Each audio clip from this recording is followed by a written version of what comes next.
Hello.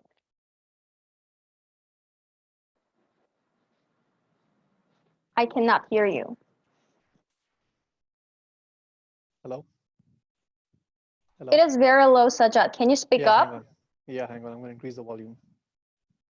Yeah, a lot. Is Actually, is this like two better? times. Is it better? Not really, Still? because when you talk also, sometimes during the presentation, your voice subconsciously gets lower. How about Yeah, now? so I guess you need to keep Is it this very is this better? close. Not really. Still not? Okay, Not because really. I'm maxed How out about on volume now. how about doing this maybe without the earbuds? It's not. It's going to be very it's going to be very low. Oh, Hang on. okay, got it. Yeah, so Uh, maybe you need to just try to speak up, I guess.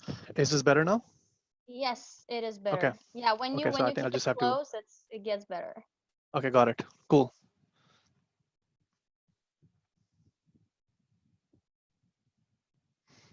Do we know roughly how many participants for today? Well, there were like 110 people that registered actually. Okay. All right. Fair enough.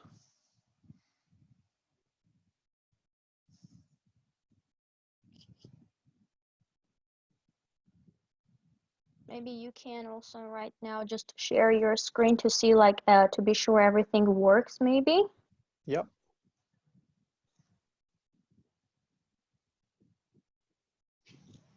Let me know if you can see the screen. Mm-hmm. Yeah, Yeah. I can see it. All right. Good. Mm-hmm.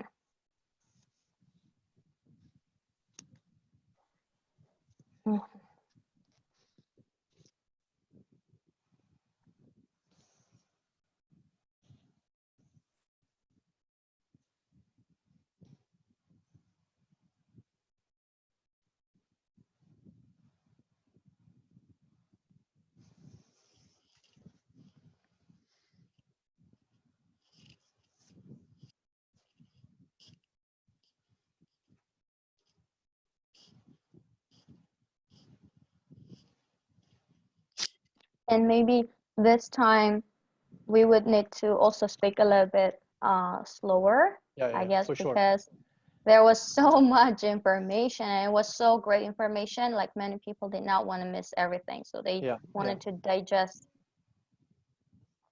No, and for that reason only, I've reduced. Well, this is a different topic because now we're deep diving into one topic. So that was just a lot of information. So, like I said, it was very Yeah, difficult to condense more.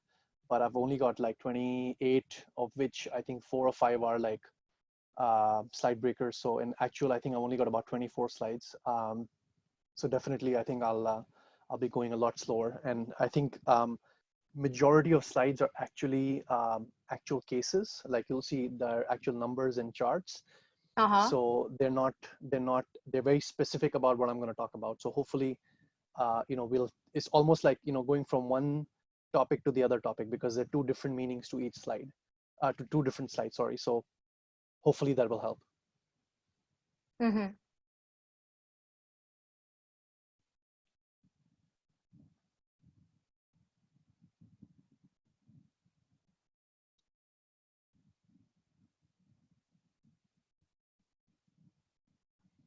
And what my suggestion, I know you mentioned about the poll. So what we'll do is that I've got about 25 slides, but we'll really get into the actual analytics maybe after slide 9.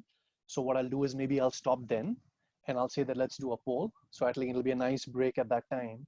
Yeah, And yeah, then we'll get into the actual ones. So I'll pass it sure. over to you after slide 9. Okay, cool. Hello, Hasmik. So we have the first attending. We are just checking here that everything works, the slide works, so that you can have a very good experience while watching the webinar.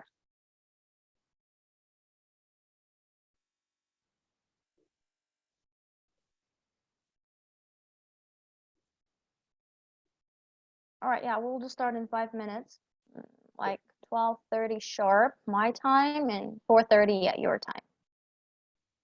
Sounds good. How is the weather now? It's pretty much the same throughout the year. So it's usually between 28 and 32. So, and with, I Mhm. think summer months approaching, it gets very, very humid. So we're getting into like the sort of the most humid months in Singapore. Yeah. So basically during the last few days, like we're having like weather like in UK all the time rains, Right. or France. Oh my gosh. Yeah. In some places it snows. Oh wow, It's okay. yeah. So it's still fairly cold there, that means. Yeah. So in some places, yeah, like I don't know, some villages, yeah, but Hmm. right now we are in the capital city, Yerevan, Yeah. and it's kind of rainy. And so that's a bit odd, I'm guessing, than the usual Yes, what it's yes, supposed to be. during this time. But Yeah. soon we're gonna have the month May, which Yeah. we call like a crazy month because it gets hot and it gets cold, it gets rainy, it gets sunny during the day every time. So that's why we call it Nice. like the crazy May I in understand. Armenia. Yeah. So I'm just waiting Nice. for the hot summer right now because I love summer. Okay.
Sajjad, Yeah. can you right now just maybe stop sharing the screen and then we'll Yeah. start.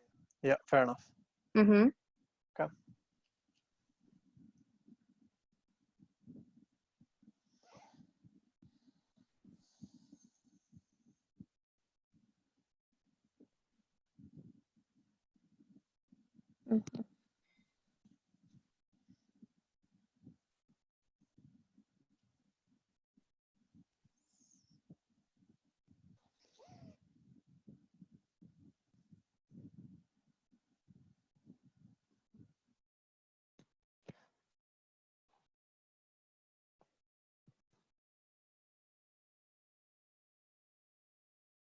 Yeah, let's just wait for a few seconds because like right now, like yeah, the numbers is getting higher and higher. People are starting joining. Yeah, we can wait a couple of minutes before we start. Yeah, it may be just one more minute because we love being late just a little bit. I love to.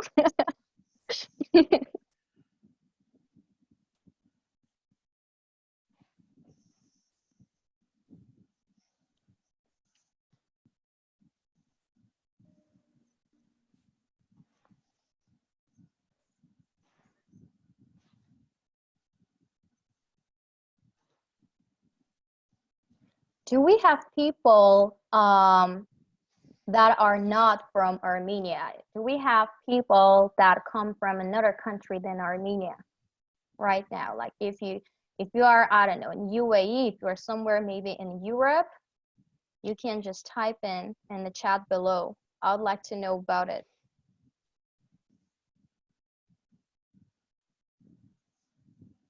Yeah, from Dubai. Hello, Zara. Okay. Yeah, Zara, I'll tell you about what it means to raise a hand. I'll talk also about that. I saw you click on it and raise a hand. I'll also go over it. You're welcome.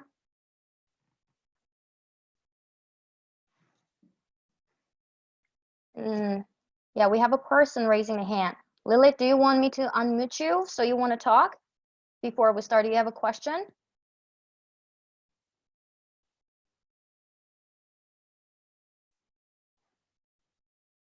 Oh, I guess maybe she just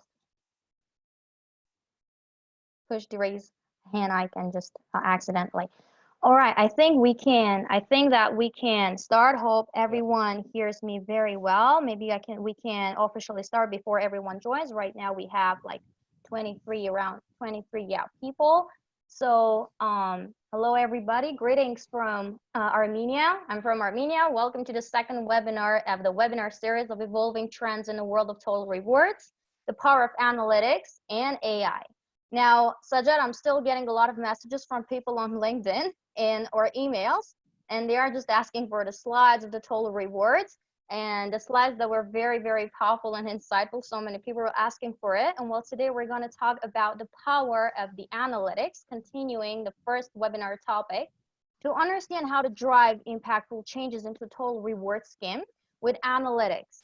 And by the way, already knowing the topic, you can chat below and you can write. We'd like to know your opinion and your expectations from this webinar. You can write in the chat and we'll see how much we have met your expectations regarding the information that we are sharing with you. We love getting feedback. So first of all, whoever does not know me, my name is Mariam. I'm the co-founder and CEO of Lucky Carrot, which is a platform helping companies to boost employee engagement with peer-to-peer recognition, appreciation, and reward. And our guest is Sajjad Parmar, who is the head of reward in APAC countries and Asian Pacific countries at eBay, having a lot of experience in talent management and acquisition, HR transformation, performance management, and HR analytics. Yeah, today's topic. And although Sajjad is going to the presentation for 40 minutes, you can submit your questions that you come up with during the presentation in the Q&A icon you see on your screens below. Put your questions there, I'll address them for sure.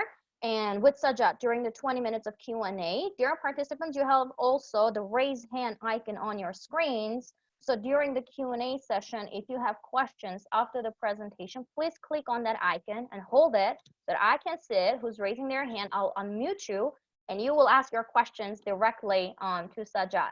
And while unmuted, your video is still going to be turned off, so no worries about that. Now, during the presentation, feel free to chat with other participants and have discussions. You can also talk to me. Don't leave me alone here. You can also talk to me here. And if you want to participate on the next webinar about AI and HR, use the same link that you have registered for this webinar. And I can use my cheat sheet now to just share, the date, actually. Let me just present, Here is the presentation on May 6th, 12:30, actually 1 week after this in Yerevan time, actually, which is the same as the Dubai time. AI-driven HR decision-making, are we there yet? This is going to be the topic. So I think I have covered everything. Yeah, and finally, I want to say that we have decided also to do a small giveaway for our webinar participants. It is going to be like one winner per webinar, and today we're going to choose in the end our very first webinar from the webinar one. Well, who's going to be one of the participants of the webinar one. We're going to do it right today together in the end. So we're good to start, Sajjad. You can just take off. All right. Hi, good morning, good afternoon, and good evening, everyone. Thank you for being here. I hope everybody's doing well and keeping safe. This is like Mariam said, the second of the 3 planned webinars that we have organized. I'm just gonna share my screen. Just give me 1 second and we get started. All right, yeah. So we're gonna talk about reward analytics today. Mhm. And interestingly, for me, the journey in reward analytics actually started about 10 years back in my first job, and that's a long time back. And analytics at that time is nowhere close to where it is right now, both in terms of the thought leadership, but also in terms of tools and technologies. And the way I got started was actually looking at performance analytics overlapping with reward analytics. So many companies, in fact, all companies have some sort of a performance management system. And typically at the end of every cycle, usually I hope companies are diving deep into what we feel is understanding how does the company business performance overlaps with how you have managed your performance management system. And that's basically the first experience I had on analytics, because in my role, we were supporting about 50 to 60 countries for big consumer good companies. And then we decided that we wanted to see how our leaders differentiating performance and differentiating reward linked to business performance. And so, 10 years back, all we had was Excel. So it was a team of 4 people doing this for about 10 days straight, looking at 60 countries, differentiating, aspects from countries, region, functions, even grades. And then visualization was really on a PowerPoint slide. Obviously, 10 years down the road, the entire analytics curve has changed. And where we are right now with state-of-the-art technology, state-of-the-art tools that are available, it's a very different ballgame right now. But that gave me a very unique sort of perspective on how analytics actually drive 2 amazing things. The first one is that it drives insightful decision making, because all these analysis, what is the purpose of them, right? So if what we have to do is to ask the question why before we ask the what and the how. So why are we doing something? So why were we doing that analysis? And so the insightful decision making was very, very evident. The other thing that came out very strong was that the robust decision making and the robust discussions you can have with the leaders is very different when you go in with with a set of analytics. You can go and you can talk about what you have in mind, and you can present whatever data's numbers, but the way analytics presents a story is very different from otherwise. And so the discussions with leaders then changes completely, and you're having a very different sort of conversation and driving a very different sort of decision making. Before we get started, there were 2 other thoughts that I wanted to share. The first one was, and something that I talked about last week, which was that we don't, at least in my job, I don't look at reward in isolation. We have to think about the integrated HR framework. At least from an HR practitioner point of view, I'm not looking at reward in isolation, but I have to really think about reward and talent together, right? So I know many of you probably are not in reward, but you could be doing other roles in HR. You could be even outside of HR. But when you think about analytics, you have to think about the entire piece together. So extrapolate the examples that hopefully I'm going to take you through and think about your own areas. Now, business and finance have been doing a lot of analytics. Obviously, they do regularly anyways. But if you have data, then I don't see why marketing and supply chain and IT, and especially in HR, we can't do the same. So think about these examples and think about how you can use them in your own areas. And like I said, the holistic picture, not just looking in isolation, but the wider business picture and your functional picture that you're responsible for. The second thought is something that I've been doing for the past few years and is actually practice. It's not just theory, it's actually using all of this in practice. In compensation sort of timetable, towards the end of the year, we do what we call a market survey, a market review, where we basically look at our entire competitiveness piece, employees versus the external market. We do a lot of fancy analysis and review. What I've started doing for the past few years is that after the analysis is done, I actually go back to some of my country CEOs and the regional CEOs, and I give them actually a view of what their market looks like. And it's actually the compensation side of things actually come in the end. What I start to do is actually give them a story. So I will go to my market, let's say in Korea, and I'll go to my Korean head and I'll say, by the way, I want to share with you some of the things that are happening in your market, right? And of course, leaders have very strong perceptions and they have very strong observations. And they usually blame us in the region to saying, hey, you don't understand my country culture. You don't understand what's the reality on the ground. So what I do is usually I start with actually HR analytics. I don't look at reward analytics. I start with HR analytics. I'll talk about, how does your structure look like, for example. So how does your headcount by grade distribution look like? I will talk about where are the opportunities and where are some of the challenges. So if it's a very top heavy organization, I'll say, hey, by the way, that's a challenge. You're not going to be able to promote a lot of people because you're already very heavy on top.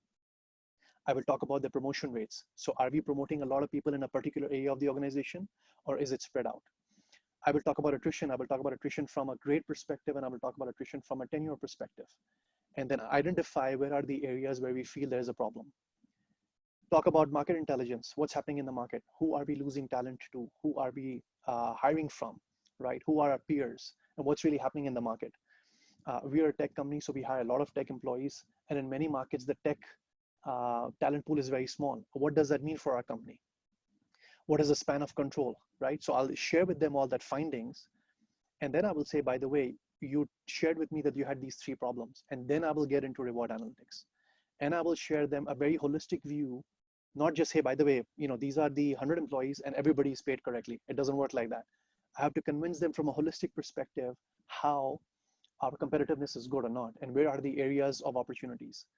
And what that does is that they are understanding that I have a full view of picture. I'm not just looking at reward per se, but I understand the talent problem and I understand the talent equation. And believe it or not, 9 out of 10 times, they've actually said, I was wrong. The perception I had was wrong. And like I'm talking about multiple markets here, in markets like India, Korea, Japan, Australia, which are very different from one another. But when you give them a story and when you show them analytics and it's holistic, then it's very difficult to argue with numbers. And that's my point around number 1, insightful decision making, and number 2, that the discussion and conversation you have with the leaders is very different. And what will end up happening, at least based on my experience, is that we will still have a discussion on the challenges we're having in countries, but it won't be wholly focusing on the fact that, hey, by the way, it's a reward problem, it's a compensation problem, and not paying competitively, because the numbers are showing something very different. So I just thought I'll start with that sort of context, so that at least you appreciate that it's not just theory, but we can actually practice this as well. I actually saw this slide a couple of days back and I really liked it. It's from a company in US called Energy Central, and I was using this old version of analytics curve. And what this actually represents is this entire journey of analytics. You can see over the past 20 years. I'm really hoping that most of the companies are between the number 3, number 4, number 5. Ideally, most of us should be at number 5. That means we are able to identify why certain things are happening in the company. If I'm losing attrition at 20%, why am I losing attrition at 20%? And where am I losing attrition at? If my people are being offered 30% pay increases in every job that they get, why is that happening, right? So I'm really hoping most of us are at 5, and very few of us are at number 3 and number 4. That means we're only able to identify something is happening. Our intent, of course, is that we want to be able to move at number 6, number 7, and number 8. Predictive modeling is not easy. Very few companies have started doing this. And I guess I would say the easiest area to understand and practice is attrition. That is predicting when the attrition is going to happen and where it's going to happen. So some companies, and again, you can't do this from day one. We have to test data over a period of time. And after a few permutations and combinations, you fine tune the algorithms and models to say that now I have a better sense of where the risk areas are. So ultimately, our aim is to actually move from number even 5 to number 6, number 7, and number 8, because that's real decision making. We can say, hey, by the way, these are the 4 big areas, and we know why it's happening and what will cause these issues to happen. So I'm hoping that through the analytics curve, over a period of time, through technology, through the right use of data, and through analytics, we're able to move all of us to number 6, number 7, and number 8. This just came out a month and a half back, and it really talks about the CHRO sentiments on talent analytics. And talent analytics here is basically HR metrics. And the CHRs were asked whether they think actually this whole area is even important, because you could have head of HR saying, hey, by the way, I don't care, it doesn't add any value. Thankfully, we see that 83% of head of HRs think that actually it's very important for the future of HR. And linked to that is the fact that they feel the investment over the next 3 years is going to increase. That means they are interested, not only they appreciate the fact that this area is important, but they are willing to spend money on this. What I do forecast and what I do think is going to happen is, because of the current crisis, I think we're going to see an acceleration in this investment. And we're going to see an acceleration in HR leaders trying to actually add more people and skills and capabilities and money into this area. Because if you think about how we are working right now, it's very difficult for us to make decisions in isolation unless we really had sophisticated systems that tell us, hey, by the way, these are the issues and these are the things you could do. Because still right now we have to discuss, we have to debate. But if you have facts and figures in your hand, it makes decision making a bit easier. So I do think that things are going to accelerate a lot over the next few months and maybe a couple of years, especially in this area. Another survey was done actually for the HR professionals, and they were asked, by the way, which are the skills that you want to develop over the next whatever time, right? And you can clearly see that the people analytics skill was the most in demand amongst the survey respondents, followed by managing stakeholders and influencing others, and then obviously learning about new technology. If you think about the barrage of new technologies and tools that are coming in every area, from talent acquisition to talent management, in workforce admin, in operations, it clearly seems like that all these tools are coming in and people need to learn about them. But analytics definitely seems to be the #1 choice for HR professionals. And translating them into numbers, we can see that 28% of this survey group said analytics is the #1 skill that I want to develop, followed by the others. This is not to say that the others are not important, but if you think about where we are right now in the evolution of HR, and then where we're moving forward, how important talent analytics is actually.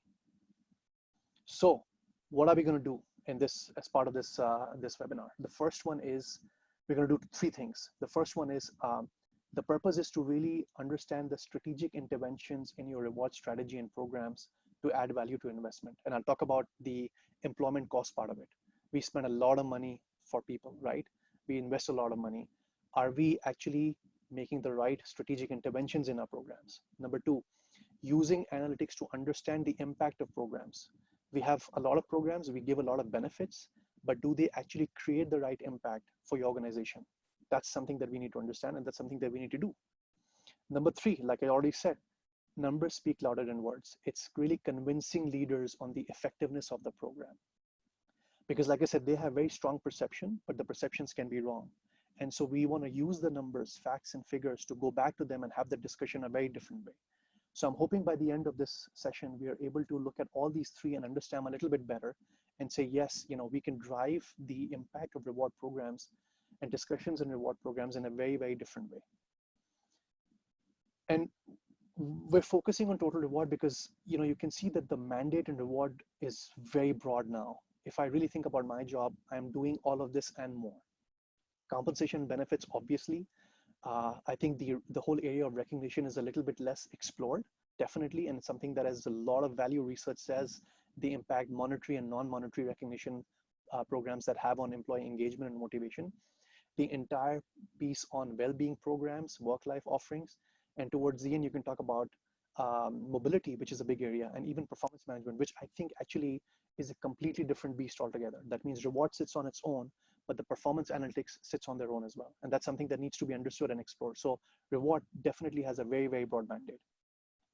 And why wouldn't it be, right? Because if I think about employment cost, and I talked about this last week as well, employment cost is usually the #1 or the #2 expense to the company. Now, if you're spending all that money, and I'm not saying it's not important, but can we be smart about it? Again, this is not to say that we are not controlling the costs. So if you look at business leaders and finance teams, even in HR, we're always concerned about employment cost. But controlling a cost and making smart decisions about optimizing this cost is a very different discussion. Can we use the same money, the same dollar amount, in a different way that has a bigger impact? That's what we're here to talk about through reward analytics. And again, if you really think about the impact of reward programs, it's both top line and bottom line.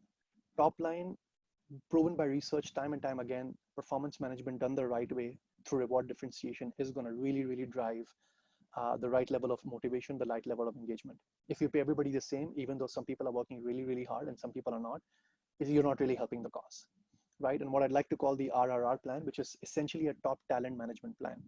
Right people doing the right job and getting the right pay. You know intuitively that if you have the best people on the toughest job, right, and you pay them the right amount and they're really motivated, the impact it has on the top line in terms of business revenue, top line performance, right? And similarly, incentive programs, your commission plans, your sales incentive plans, they drive a very different sort of motivation and engagement through people. That's why we have them in the first place. And then if we talk about the bottom line, I already said employment cost is a huge portion of our expense. So we have to be interested about making sure that we're spending the right money in the right way. And something that's very less understood is this whole concept of org structure, which means every organizational structure has a particular shape, right? We are obviously think of it as in a pyramid that, CEO and then all the way down and maximum headcount at the bottom. But you'd be surprised that many companies are not structured this way. And so if you change the shape of the organization, it actually adds a dollar value bill to your cost. Because if you have a very top heavy organization, that means you're paying a lot of people a lot of money for roughly doing the same job, right? So changing the org structure, which is basically an OD exercise and a job evaluation exercise, is actually very important to hit the bottom line. So the impact of reward programs is both top line and bottom line. And to be honest, I have these discussions with my HR leaders and my business leaders regularly on the effectiveness of these programs. So I'm going to move and I'm going to share actually very specific examples on reward analytics. And this is just to give you a flavor of the kind of things that we can do and what you can do in your companies. Before we get into that, we thought we'll conduct maybe a couple of polls just to get a sense of where you guys are in your companies, and then we'll move forward. So I'll pass it over to Mariam, and then we'll carry on. Yeah, I was unmuted just not to interrupt the conversation because I had a lot of questions actually. So yeah, we're gonna have a poll right now, just also to kind of, I know there are so many there's so many information in the slides, and we need to just digest it because every time Sajjad gives us a lot of food for thought. And right now, we just want to know more about our audience right now. And we have created a poll. I'm launching it, and you can see right now it on your screens. The poll is going to run just maybe for 1 minute, so you can answer the questions.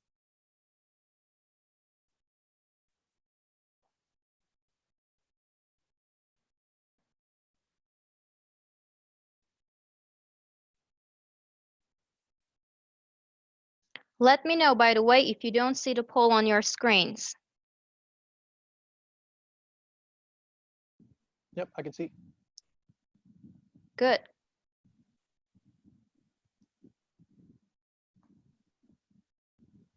If you have some questions that you want to direct to Sajjad, please let me know in the Q&A section, the Q&A icon on your screens below on the screen. You can type in there.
Okay, come on, people. I will soon end the poll. 15 seconds. In 10 seconds? Even better. All right.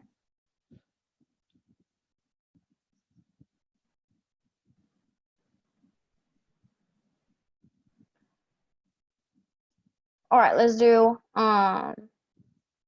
5, 4, 3, 2. We say like 2, 1.5, and 1. We need to just end the poll right now. I'll share it, and you can see the results on your screens. It's anonymous, of course.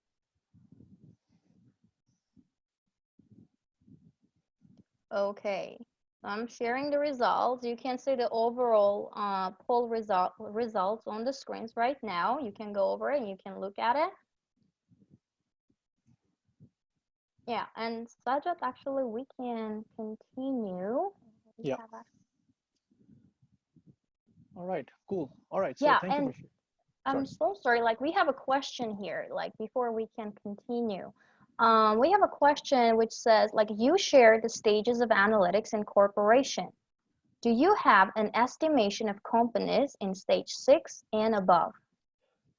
I would, based on my experience and the conversations I've had, with my counterparts and across the region, I would say if I had to put a number, I would probably say that majority of companies are at probably stage 5, which is actually I have to go back.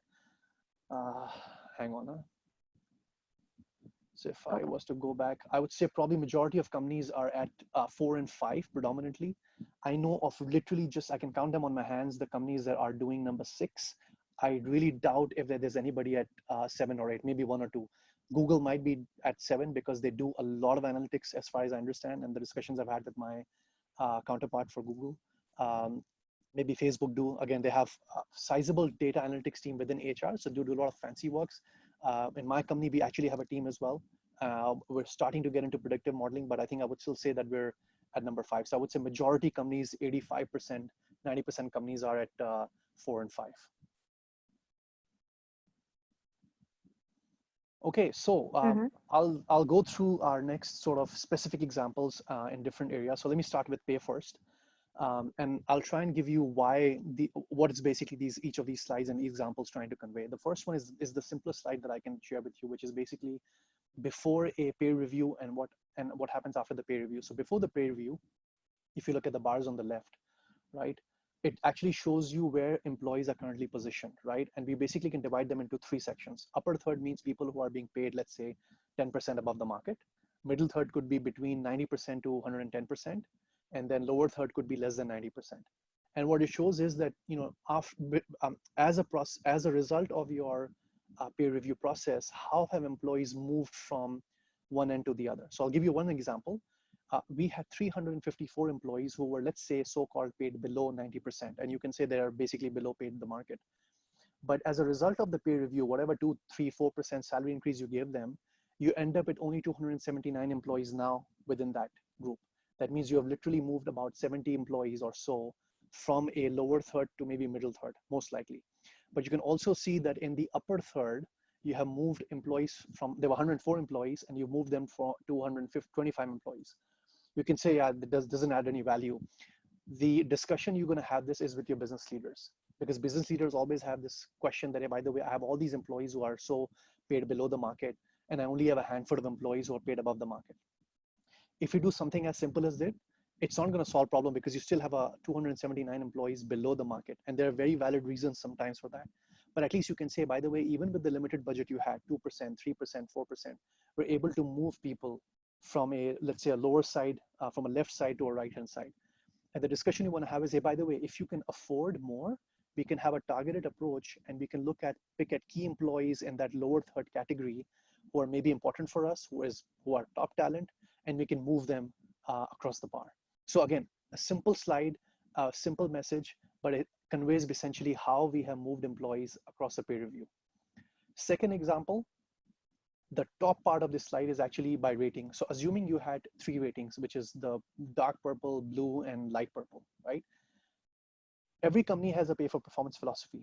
And they say, oh yes, we are a pay for performance culture. That means if you do well, we're going to give you the best reward, right? This is putting actually that policy into practice.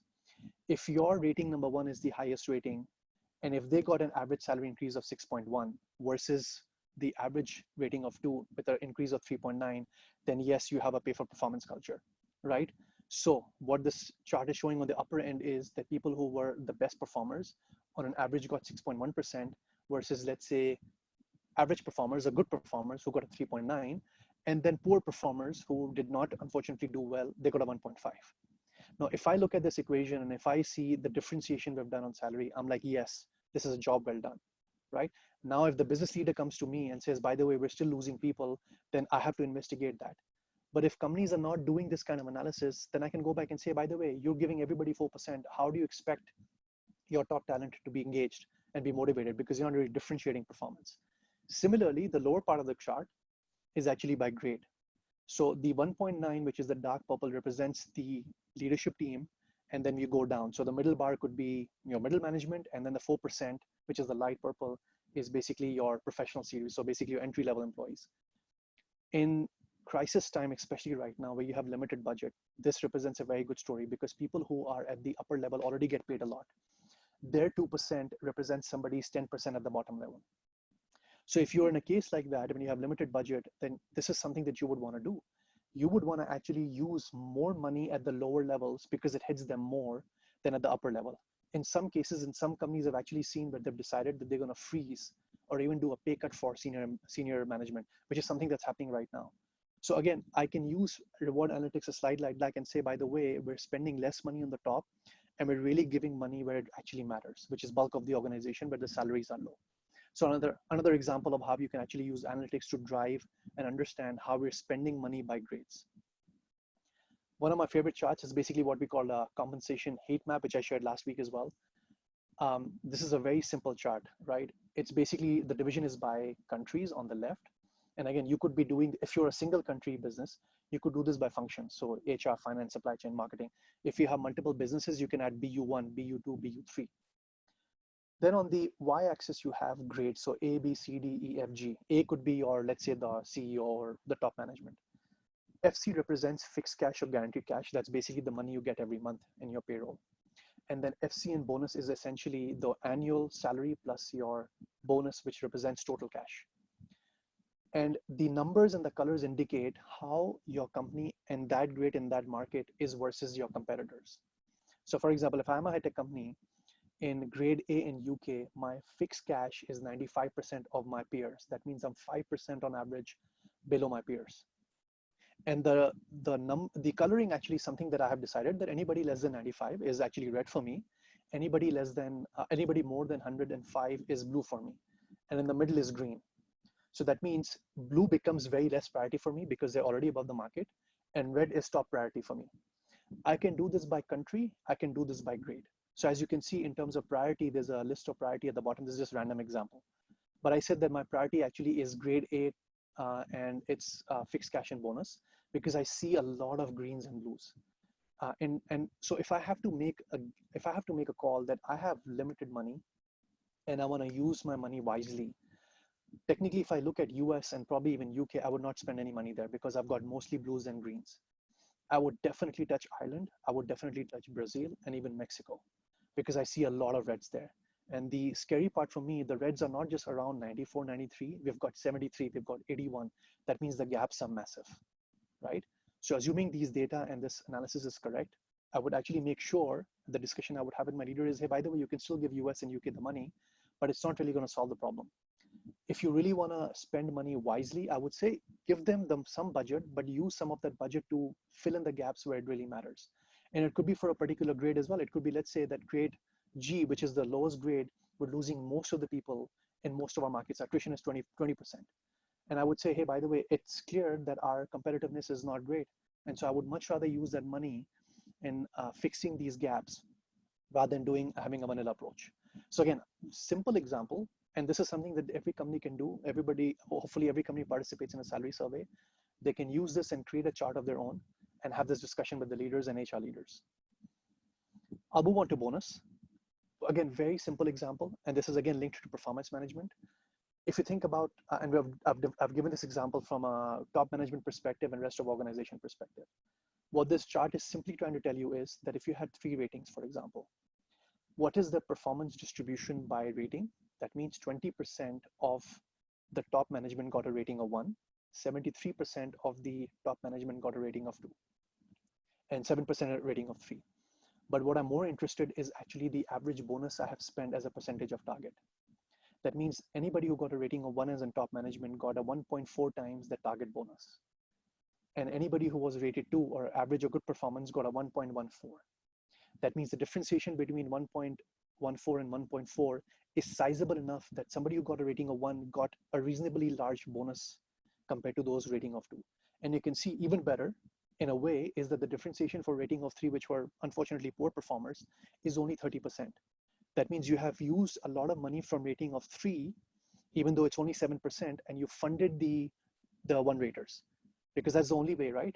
You have to take money from somewhere and pass it to other people because the budget is always finite. So from a performance differentiation point of view, this is a good chart. We come to the bottom chart. Again, 10% got a rating of 1, 80% got a rating of 2. You can argue that it's not the right differentiation because you would have expected maybe a little bit more at rating of 1, but that's a different conversation. But again, if you look at the reward differentiation for bonus, that where the raters of 1 got 135% versus 109, this is not a bad story actually. There is about 25% differentiation of bonus between those who got a rating of 1 and those who got a rating of 2. And similarly, those who got a rating of 3 were given 63%, and maybe there's an argument that maybe that could have been lowered. But again, if the numbers were like only maybe 10, 15 apart, I would be very concerned. That means you've not done a discussion, we've not done a differentiation well. So this is for this business and for this leader, from a bonus differentiation perspective, they've actually done a decent job, right? And so I hope that companies are actually trying to use simple examples and analysis like these, and sharing this with the leaders, because this is where it matters. This is where reward differentiation and performance differentiation matters. In a very different way, the numbers on the right are exactly the same, but what the chart on the bars on the left show is actually the spread of bonus differentiation. That means the smaller the colored bar, that means that particular area is very narrow. That means you haven't really differentiated. Everybody's getting roughly the same, right? So again, from top management to rest of organization, if you look at the ratings, right, 1, 2, 3, 1, 2, 3, it seems at the top management that those who got a rating of 1, they all got roughly around the same area, because that bar is very narrow. And that bar represents P25, P50, and P75. And then for rating of 2, you can see that the bar is slightly wider, right? So again, it's a visual representation of how you can go back to the leaders and say, by the way, for the rating of 1, you really did not use the entire range. Everybody got roughly around the same, and that's maybe okay, but there's room for improvement. Similarly, for the rest of the organization, you can see there's a lot of overlap between the bars.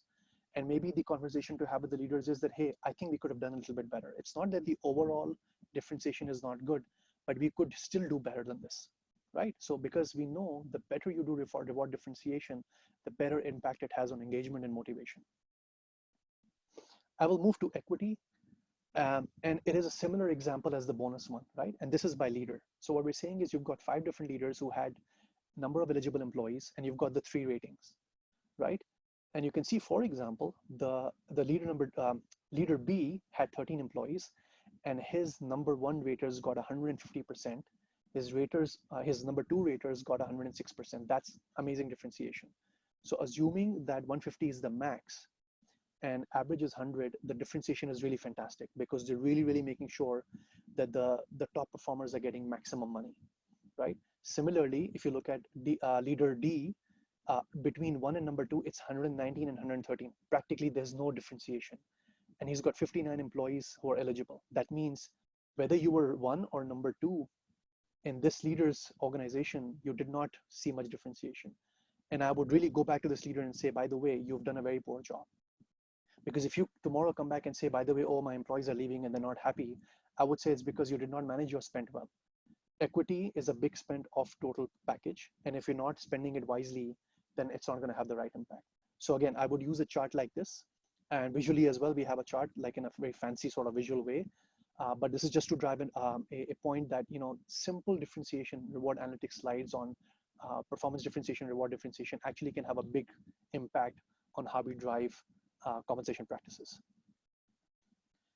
I'm going to run through a number of different scenarios for you to give you a flavor of how things are. And I'm going to run through them quickly because I'm conscious of time.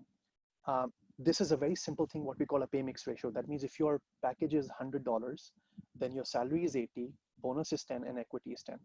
And you can see through this slide that from Singapore, where the equity is only 9%, you go up to India and you go up to US, the equity takes a much bigger portion, right? So pay varies between 70 to 80%. Bonus is roughly the same. It's the equity that's driving differentiation.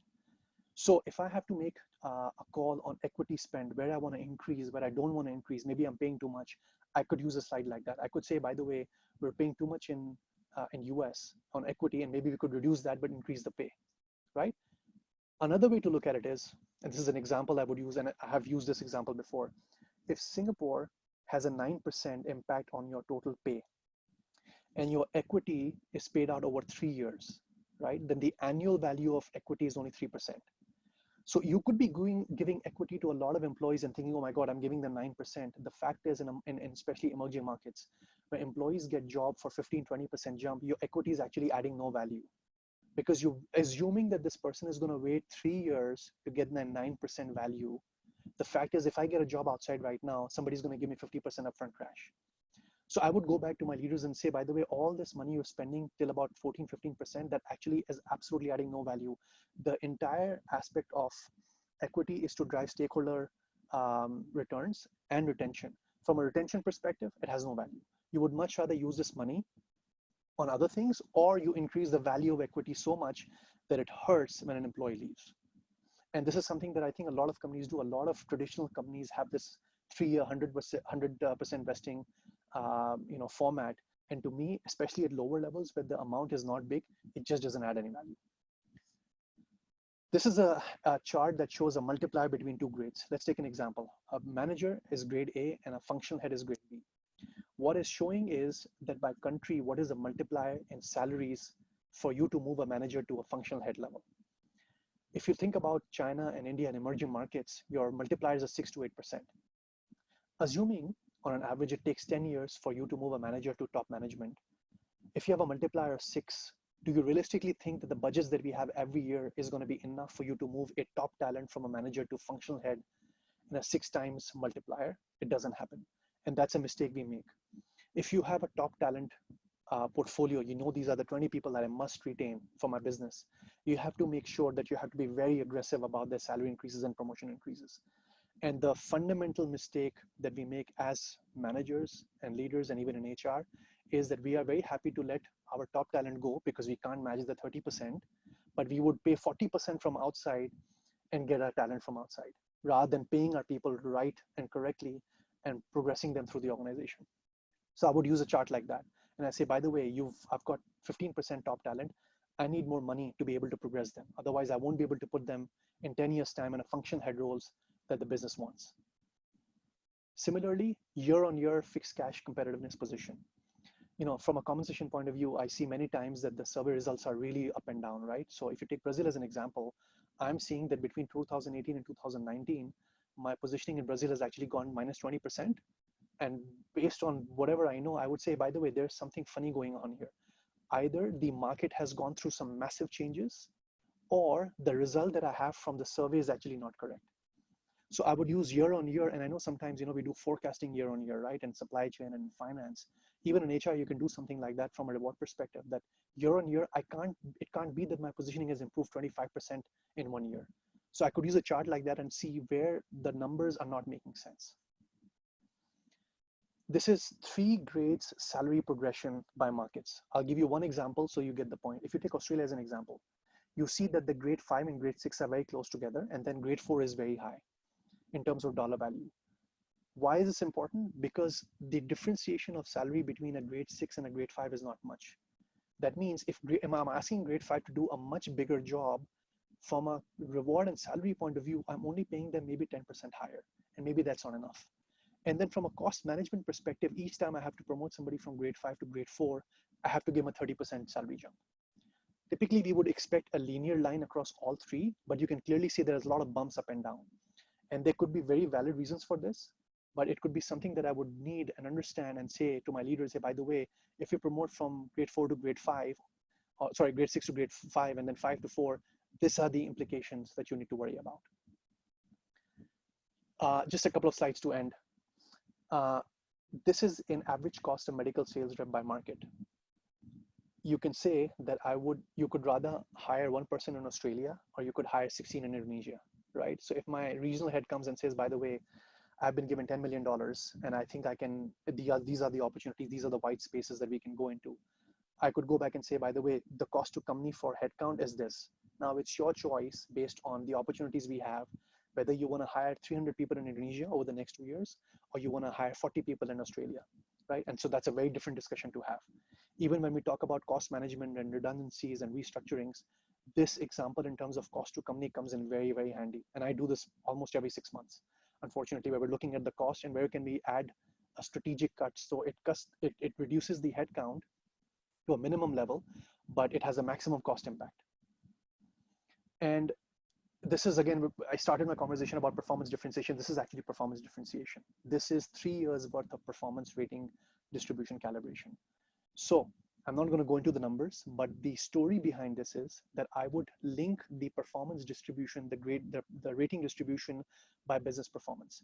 I would say that between 2010 and 2012, if I look at grades 1 to 3, which is the left side of the column, right, 30% got a rating of 1, right, in 2010. And by 2012, 26% got a rating of 1, assuming 1 is the best rating. And I would say, but our business performance actually kept on getting better, right? So if our business performance has been hitting targets and we've been doing really well compared to our targets, why is it that not more people are getting a rating of 1? We actually should be seeing 32%, 33%, maybe 35%, but the opposite is happening, right? Similarly, the bulk of the rating, which is the rating number 2, we're seeing that more people are getting that rating. So maybe what we're doing as a business is that we're actually equalizing performance. Rather than really differentiating performance between 1, 2, 3, and 4, what we're doing is we're just saying, yeah, I think a rating of 2 is for most people is okay. And so what that's going to do is that the really justified cases where people of those who got a rating of 2 who should have gotten a rating of 1, they're not going to be happy because on paper they did everything right, the business has done well, yet you're not differentiating performance. And rating obviously has a big issue in that. So when you're doing forced distribution and forced rating, it does not help the cause. So again, reward / performance differentiation chart. And this is a very old example. I've seen many fancy, better versions of performance differentiation, but I advise and I propose that each of the companies here take this back and really look at performance differentiation. And then some of the examples that I've shared from a reward differentiation perspective, look at them and see how are you investing and how are you optimizing your cost. So to come back, to summarize everything again, 3 things we want to achieve using analytics: strategic interventions into your whatever strategy and programs you have. Number 2, what is the impact of your programs on your company and on your employees? And number 3, using analytics and using numbers and facts and figures to drive a very convincing discussion and robust discussion with your leaders on the effectiveness of the program, but also to drive really insightful decision making. All right, so with that, I am going to stop and happy to take some questions. Okay, cool. Actually, we have already some people that dropped the questions, submitting questions in the Q&A section. So people, if you have the questions, you can still submit the questions in the Q&A section, or you can just raise your hand and directly ask the questions to Sajjad. But yeah, before someone just raises the hands, I can already take the questions that have been already asked. So this is like a little bit more of a comment and then the question, Sajjad. It says, yeah. It is from Ayesha, and it goes like this. Hi, well, we do feel that with companies who have not used HR analytics before, would be tempted to use HR analytics. Can you please reiterate the fact that the basis of success is the correct foundation? And what the organizations tend to do is to try to jump onto something advanced rather than building the correct foundation, like data authenticity or data accuracy. So where is the right place to start? Yeah, so I talked about this in the beginning that before jumping onto any tool or technology, you have to ask the question, why? Do you even need analytics, right? I'm a big proponent. I see the value of it. Maybe you are in a stage in your company, in your HR, where you don't need that. So I'll be very blunt about it. If you don't need it, there's no point. You have to start with the why first. Why are we going to use analytics, and for what purpose?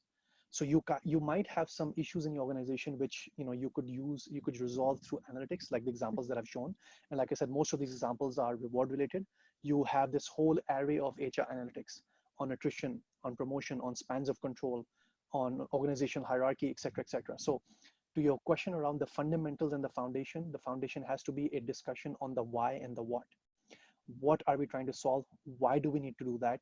And then once you have a very clear idea what and why that is when you figure out, okay, what tools do we have available? Can we do this through a simple Excel file? Do we have the right data, right? You can get a very fancy tool out there, but if internally you're not collecting the right data, again, it's not going to solve the purpose.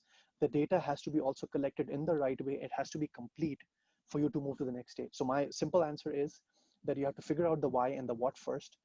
What purpose are you trying to solve? And then you move ahead with figuring out what technology and process and capabilities you need to build for that. Okay. So the next question is, it goes, what problems do you face with people getting higher pay above the market? You know, money can never be enough. And it's rare when people are satisfied with the pay and they think that the employer can pay more and more. So what are the solutions? In my experience, I think having a very transparent sort of policy on sharing compensation policies and practices and how we come up with pay and how we arrive at pay and how we make pay decisions is very, very important. In my experience, in all the 3 companies that I've worked for, at least in my current company, on an average, if I ask people, hey, are you satisfied with your pay? I would actually say that the percentage of people saying yes would be a lot higher because we are very, very transparent about our policies. Most of our policies are available on the portal, how we look at salary. And I actually go to my markets and I have a discussion with my leaders and the leadership team. And we've even done sessions for managers where I talk about, hey, by the way, this is how we look at market data. This is how we look at these are the peer companies that we look at. And I'm here, I'm open to challenge. If you're not happy, tell me how could we do better. So I think the bare minimum is to be very transparent about your process. Obviously, the mistake HR makes more often than not is that we try to hide, and we feel that if we share too much, it's going to lead to more questions and more issues. But I don't think that's correct, actually. If you are fair and transparent and open and you tell them, and of course, there are restrictions. We don't have all the money in the world. We sometimes have to make a a call on how much we can spend and where we can spend. But as long as you're open about sharing that with employees, I think by and large, the perception will improve. Yeah. And of course, like regarding the pay, I think like, yes, it is transparent. Well, in some companies it is transparent. In some companies there is no pay transparency. It differs from, of course, company to company. But like the very first touch point, which is like the recruitment first stage, when an employee comes and the HR manager talks directly, and they also agree on the salary that the person is going to receive, right? Yeah, correct. Absolutely.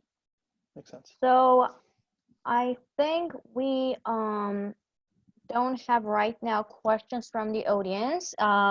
So people, if you, dear participants, if you want to raise your hand, please raise your hand to ask a question, or you can just submit a question in the Q&A section. I think I see a question in the Q&A section, which is in the chat. Yeah. Oh yeah.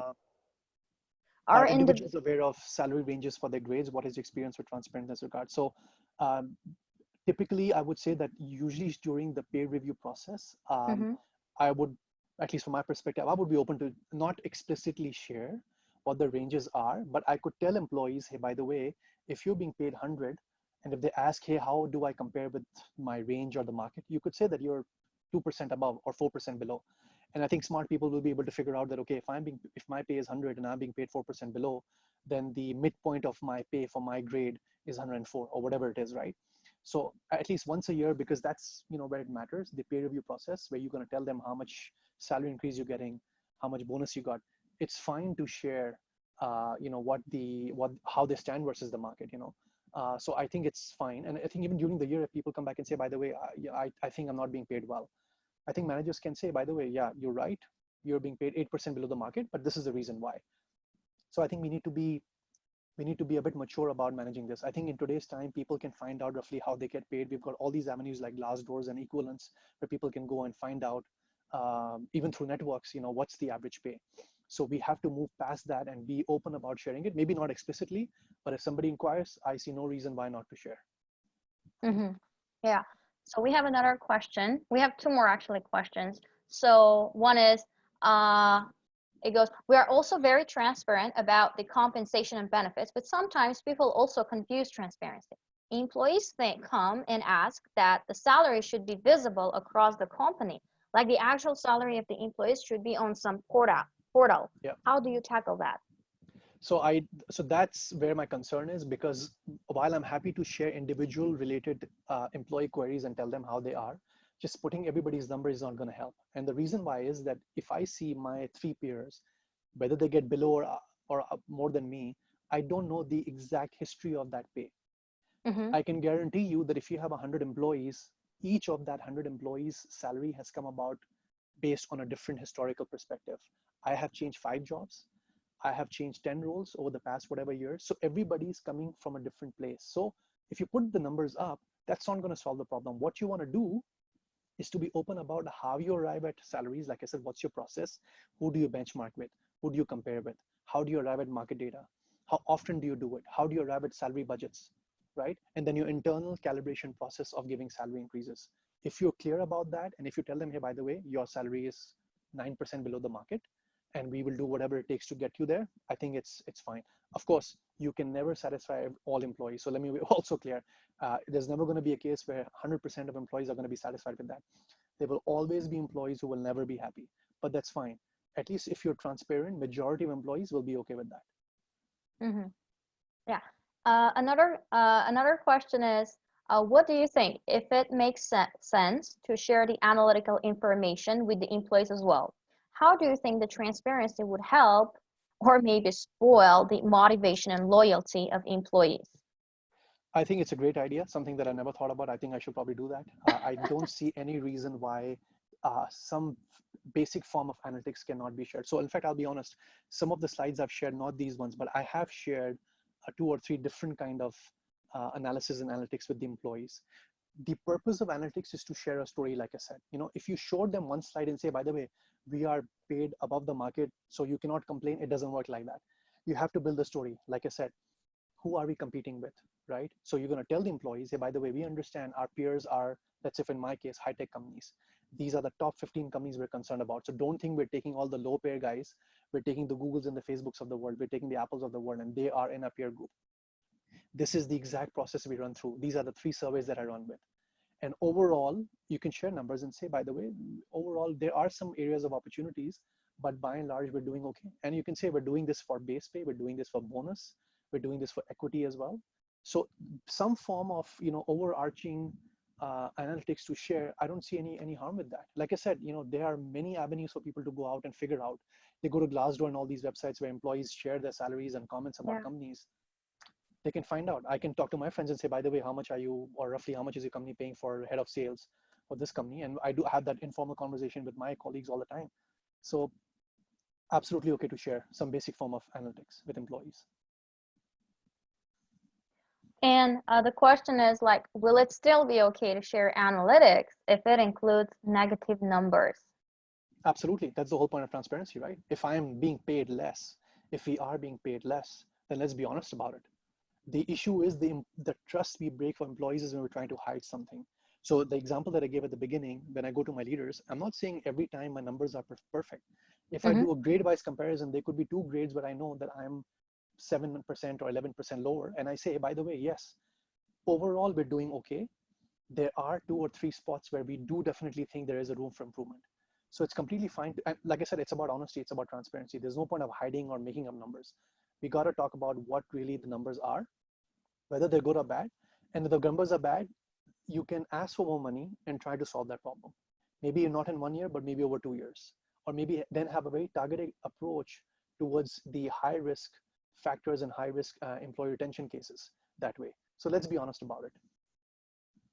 Yeah, so let's be honest, even with the negative analytics, right? Absolutely. Yeah. So we have some other questions, and we can go through we can go over them. We have just 1 minute left, but Sajjad, are you okay if we stay, I don't know, a few minutes more? Yeah, absolutely. Fine with me. Right. Okay, dear participants, if you want to stay with us, you can stay with us, or you can leave if you have some, job to do or things to do. But we are here also to just engage with you, and then afterwards, I'll share also the contact so that we can chat, of course, after also the webinars. So the question is, if salary is not so high and we use bonus system for keeping competitiveness, how can we use bonus strategy effectively? So, sorry, repeat that question again. I missed the first one. Yeah, if salary is not so high, yeah, and we use bonus system for keeping competitiveness, yeah, how can we use bonus strategy effectively? Yeah, so I think that's a big question, but I'm going to try and answer it as simply as I can. I think it goes back to your performance management system. So whatever performance management system you have and whatever bonus numbers you have, how easy it is for you to differentiate. So assuming your salary budgets are small, and obviously in a lot of developed markets, the numbers are 2%, 3%, you cannot do a lot of differentiation. So your focus has to be then on bonus spend. And like I said, you're not going to make everybody happy. You have to make the tough call that you have to figure out who are your top performers, who are your good performers, and who are your average poor performers, for example. And you have to make sure that your top performers are actually getting the bulk of the reward, because it's only fair. They are the ones driving bulk of the business, or the improvements. This is not to say that the middle portion is not important at all. Not at all. That's not what we're trying to say. What we're trying to say is, even within the middle portion, if you have your performance management system correct, you can still drive differentiation. The chart that I showed on the bonus bars, which showed the spread, you can see that there is actually ample opportunity for you to differentiate bonuses. The one aspect to this is something that I was going to talk about next week, but I can add here, that for top talent management, it's not only salary and bonus, but what we want to factor in is how soon can you promote them. I talked about the example between a manager and a functional head. Assuming that's 5 promotion in your organization. Mhm. If you have a top talent, right, and money is short, what you have to do is that you have to couple in the career development part side of things. You have to have that conversation with them and say, by the way, we're doing what we can in terms of compensation, but please know that you are in line for promotion next, if that's true. So, reward absolutely runs side by side. You can even do recognition programs to highlight performances like that. But performance management system having the right level of bonus differentiation is important if the budgets are low. And then, like I said, conversations with top talent on framework and career progression is very, very important.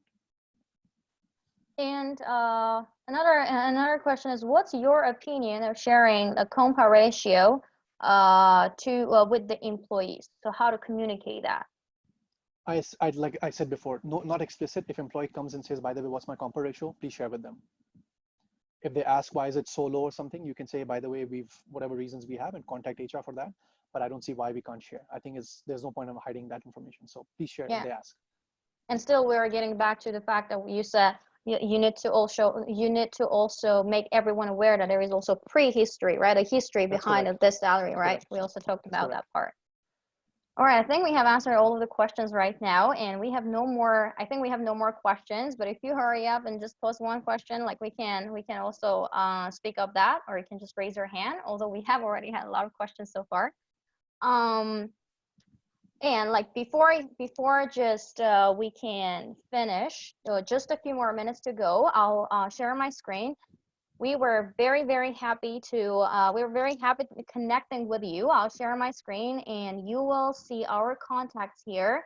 Sajjad and I are very, very happy actually to have a contact with you, to chat with you, just ask us questions. Let's have some other, I don't know, sessions maybe together and calls after this webinar. Here you can see on your screens the our contact details. Connect us with LinkedIn or by email, etc. So another thing that I want. Yeah. I just want to add one more thing that, I know a number of you said that you would like to explore more and maybe you don't know how to look at analytics and stuff. Please get in touch with us. Like I said, very happy to help and figure out for your companies, because I do really think that this would really drive a lot of value if not using it. And it's not just reward, even for HR analytics, talent analytics. If you're looking for help, please reach out to us. Exactly. Yes. And as I've said, like actually, just a few hours ago before this webinar, right, I have come up with an idea. Since we are giving a lot of valuable information to our participants, and actually they are taking time to stay with us, why not to give some presents to our participants, right? And we have prepared a present. Let me just stop sharing this and I can maybe show you. This is the book, which is actually called Carrot Principle. We love it. It's by Adrian Gostick and Chester Elton. It is a New York Times bestseller. It is about how the best managers use recognition to engage their employees, retain talent, and accelerate performance. There are a lot of cool case studies here based on 10 years of case studies for like 200,000 employees and managers. So we need to actually choose the winner of the first webinar. And how it goes is that, first of all, the winner is someone who has not just registered on a webinar, but has also showed up. And not only just showed up for, let's say, I don't know, 20 minutes, or the person needs to be here for at least, let's say, like 35 minutes. So that's the range that we have chosen so far. And let me just share my screen and let's see who's the winner is going to be. And the one rule here is just to be lucky. Yeah.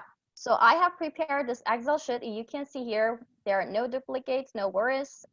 These are the people from our very first webinar. I'm going to copy their names. I'm going to go to this wheel of fortune. And we're gonna paste the names here. Let's do that. Yeah, here it is. We have everyone here. I'm gonna shuffle this so that we can change the places randomly. I'm gonna click on this and let's see who's the person getting this really cool book.